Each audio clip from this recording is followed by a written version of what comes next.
Muito boa tarde para você, ótima semana. É segunda-feira, em 13 de julho, e no Band Cidade vamos falar da economia na região. Em Taubaté, diminui os pedidos de seguro-desemprego. Será que é sinal de recuperação? Em São Sebastião, o domingo foi de manifestação pedindo o fim da violência contra a mulher. Um suspeito de matar a jovem Júlia em uma trilha está detido. E o movimento no Parque da Cidade, único da região aberto nesta pandemia. O Band Cidade está no ar. O comércio em Taubaté fechou mais de 900 vagas de emprego nos primeiros 4 meses do ano. E agora apresentou a primeira queda nos pedidos de seguro-desemprego nesse período de pandemia. Otimistas acreditam que o pior já passou. Nesta imobiliária em Taubaté não houve demissões neste período de pandemia. A empresa também não recorreu ao auxílio emergencial do governo. Os 5 funcionários contratados retornaram do home office no mês passado. Mas para manter o fluxo de caixa, a empresa teve que se reinventar. Visitas online, atendimento eletrônico, videochamada com clientes. Os primeiros meses foram bem complicados, né? Principalmente o mês de abril, chegamos até a pensar que não conseguiríamos. Mas maio foi um pouco melhor e junho já está saindo, estamos sentindo os efeitos dessas atitudes que nós tomamos. Outros setores da economia começaram a dar sinais positivos em meio a esta pandemia. Exemplo do comércio varejista. Segundo o sindicato do setor, o número de pedidos do seguro-desemprego teve uma queda de 22,4% em junho, na comparação com maio. Foram 1.700 requisições em maio contra 1.320 solicitações em junho.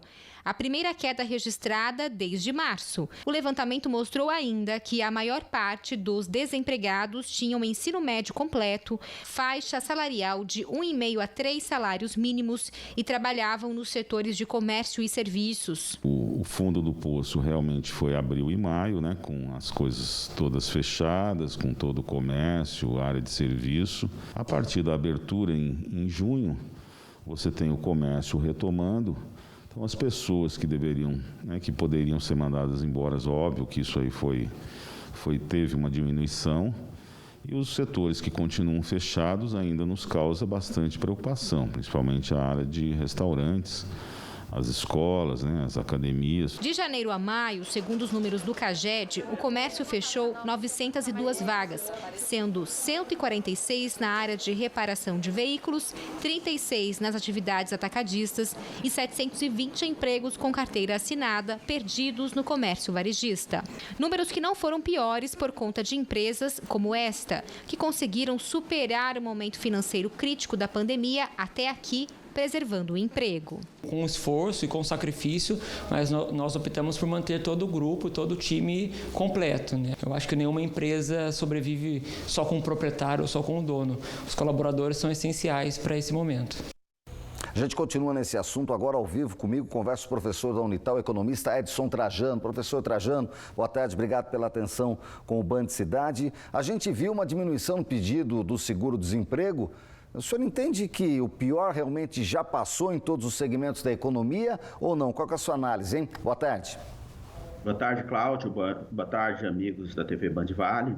Infelizmente, podemos dizer que o pior ainda não passou, mas estamos descendo mais devagar ao fundo do poço. Então, nós tivemos indicadores muito ruins no mês de abril e maio. Junho, os indicadores já são um pouco melhor, mas nós temos que pensar que o parâmetro de comparação, ou seja, quando você compara junho ao mês de maio, em junho a situação piorou muito menos do que no mês de maio. Mas na comparação com junho do ano passado, ainda os indicadores são muito ruins nesse processo. Ou seja, nós podemos dizer que o processo de recuperação das atividades econômicas ainda não aconteceu de uma forma mais generalizada, mas alguns setores de atividades econômicas sofreram menos com a crise e eles continuam tendo aí um sucesso um pouco maior. Por exemplo, o setor eletrônico, com vendas remotas, ele cresceu 73% esse ano em comparação ao ano passado. Então, esse segmento, quem atua nesse segmento, tem tido um resultado bastante interessante. Agora, professor... Supermercados e farmácias também nesse mesmo segmento, um bom resultado. Que é o que está aberto desde o começo. Agora, para realmente aquecer a economia, precisa liberar lanchonete, bar, restaurante, ou isso vai ajudar somente esse setor? Como é que o senhor vê? Então, isso nós precisamos tomar um certo cuidado, Nicolini, porque o problema é que essa liberação ela tem que ser acompanhada com os indicadores de saúde, para que nós não tenhamos retrocesso nesse processo. Nós temos que lembrar que na região metropolitana de Campinas ocorreu um processo de abertura das atividades econômicas e agora ocorreu um fechamento de novo em função do avanço da pandemia. Então, é preciso ter uma preocupação muito grande nesse segmento, a abertura dessas atividades econômicas associada à questão da melhora dos indicadores de pandemia. E também nós não podemos pensar que a abertura das atividades econômicas vai resultar num aumento expressivo das vendas, já que há um ambiente ainda de bastante incerteza na economia como um todo, principalmente o risco de perder o emprego, que continua muito alto. Rapidamente, professor, o setor de educação, as escolas de volta, inclusive particulares, isso pelo jeito vem só lá para setembro. Isso também pode impactar de maneira significativa a região?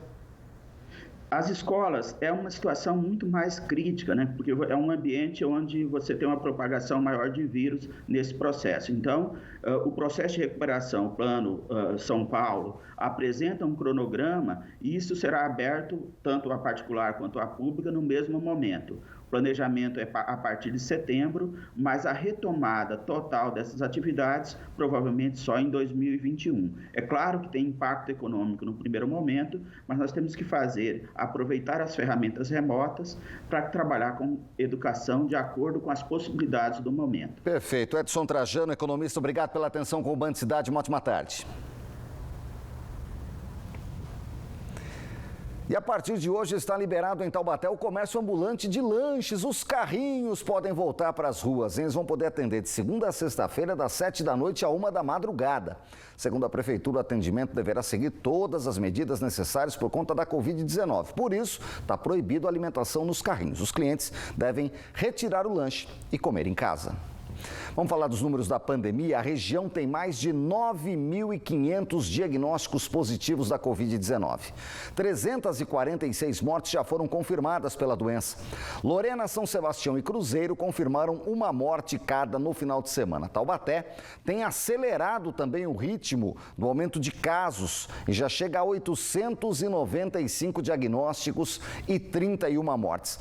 A cidade lançou um mapa e a gente montou aqui para entender a dinâmica do vírus nesse primeiro momento. A gente viu uma concentração grande, olha aí, ó, como você vê aí no mapa, na região central, Independência e no Jardim das Nações. São os bairros com maiores números. O centro tem 66 confirmados e uma morte, a Independência 29 confirmados e 2 mortes e o Jardim das Nações 23 confirmados e uma morte. Mas há outras duas macrozonas que preocupam. A primeira é a macrozona do Parque Três Marias, com 37 casos confirmados e 3 mortes, ou seja, um total de 40 casos.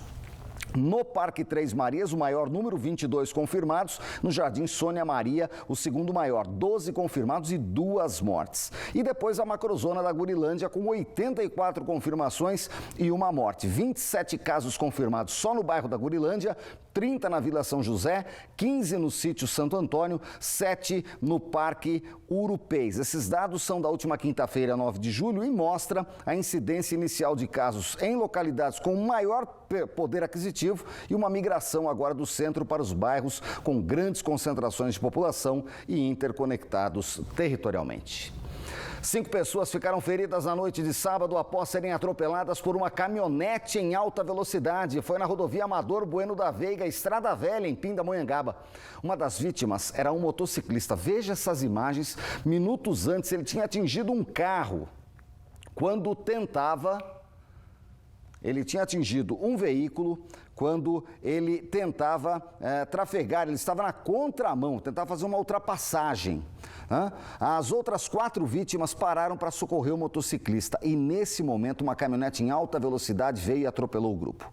O motorista da caminhonete foi detido em flagrante, o teste do bafômetro constatou o consumo de bebida alcoólica e ele vai responder por lesão corporal com veículo automotor. O motociclista foi socorrido em estado gravíssimo e segue internado. Olha só as imagens. Outras 2 vítimas também sofreram lesões graves. 2 tiveram ferimentos leves. E olha, tem interdição em Pindamonhangaba no acesso à rodovia Presidente Dutra, hein? O quilômetro 99 está fechado para a instalação de um pórtico na cidade. O motorista que trafega pelo trecho, veja só, deve ficar atento à sinalização para desvio, porque os trabalhos devem seguir até sexta-feira, sempre do meio-dia às 4 da tarde. Muito cuidado ao passar pelo local. Agora ao vivo, imagens da rodovia Presidente Dutra. Nós teremos máximas de 29 graus em São José dos Campos. Esse é o trecho joseense, ó, tráfego tranquilo nos dois sentidos. À noite faz frio, cai para 14 graus. 1 da tarde, eu volto já com mais notícias.